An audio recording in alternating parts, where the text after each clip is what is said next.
doors to this company October 1, 2008. It was a Monday. I was in Washington, D.C. I know I've told y'all this before. I was in Washington, D.C., and I was on a field trip, and this building had been, built. It had taken it probably about 10 months, and we were moving in on October 1st. So I was coming straight back from Washington, D.C. on a Saturday, and the doors were opening. In fact, the whole week I was gone, Michelle and the rest of the gang basically moved all the stuff over here. I didn't have to hardly lift a finger. And they did a great job. So September the 29th, while I'm in D.C., is when they announced the housing bailout plan. And that's kind of when it first hit everybody, hey, Houston, we got a problem. I mean, the government's going to have to bail this thing out. This thing's serious, okay? The Dow Jones fell 777 points that day, the most in the history of the Dow Jones, the biggest single drop ever. Global markets panicked. Europe, all over, panicked. Their markets went way down. Gold went to, I think, $900 an ounce or whatever, a pound. It was crazy. I had no idea, though. I had no idea what I was about to walk into. I got a little squeamish, but I still had that air of invincibility that, well, Murfreesboro probably won't be affected. That's how dumb I was. The Dow had gone from 13,000. Think about this for a second. From 13,000 at the end of 2007 to 11,000 by the end of 11,000 by the end of the summer in 2008. Okay, all the way down to 6,500 by March of 2009.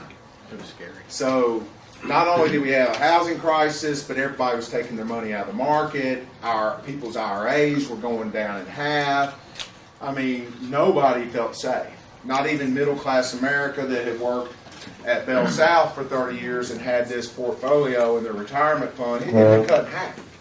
So that's kind of the gist of what we were walking into here.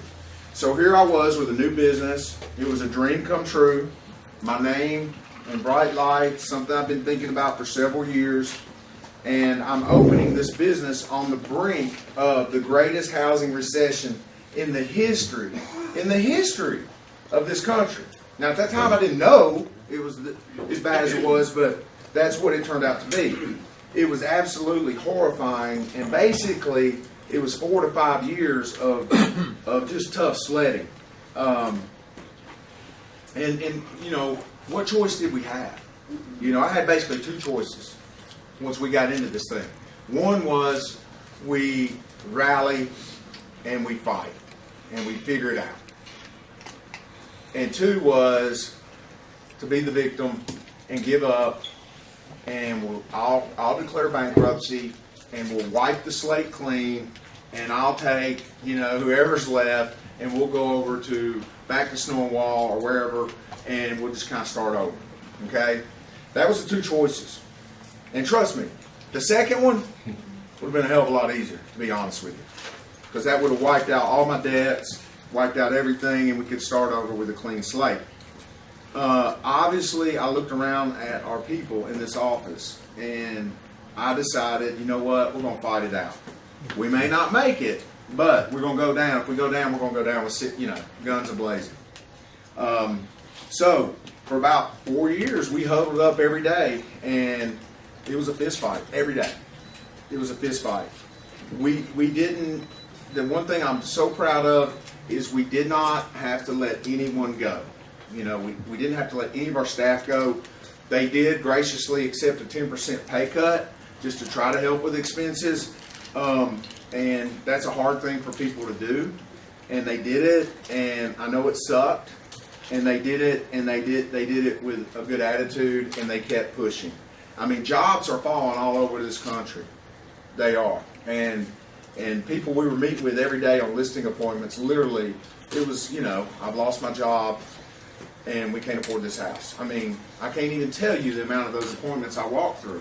Some of you guys may have experienced it in your own family. It was a tough, tough time. The this company would not have made it without the fortitude and fight of the people that were in this building every day. Two to three people I want to really acknowledge today that have been here from the day one is Michelle. This company wouldn't have made it without you, Michelle. You were a big part of it. And Michelle, next week will be 20 years Michelle has been with me. 20 years.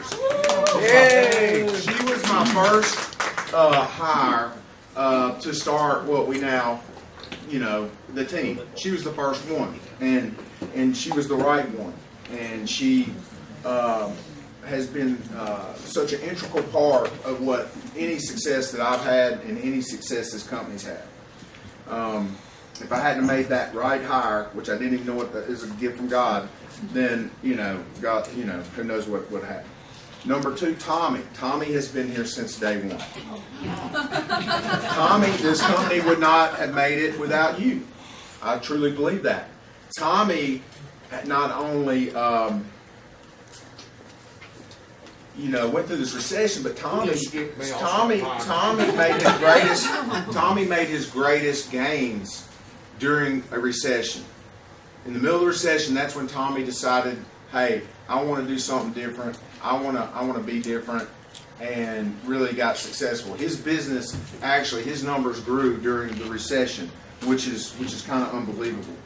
The company's numbers didn't grow through the recession. Tommy's numbers grew through the recession. Some other people I want to acknowledge. Amberly, she came over here with us day one. She took a 4-year hiatus, but she was here day one, and she was over here slugging it out for a while.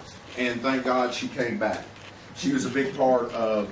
It was tough times, wasn't it, Amberly? It was crazy. It was scary as hell. Other people I want to acknowledge. Tom Cribbs came over. Peanut. Rob Jansen came over. Joe Hafner came over. Steve Taylor, Jimmy Burris. I'm probably forgetting somebody. But those were the people that really laid in here, and we fought daily to keep the doors open and to keep this thing going. We decided early on that we were just going to dig our heels in, and we weren't going to give up. We weren't going to give up. We chose not to let the world tell us what was going on. We decided to put blinders on and say, you know what? This is a real estate market, okay? It ain't great for sellers right now, but who's it really good for? If it ain't good for sellers, it's good for buyers. We've got to figure out what this market's giving us, and we got to figure out what to do. I mean, we got into short sales, we got into investment buyers, we got into HUD properties, we got into REO. I was doing REO reports for $100 a piece. We didn't care. We just rolled up our sleeves and we just fought through it and just tried to stay positive as we possibly could. Because of their resilience, we made it to the other side of this thing.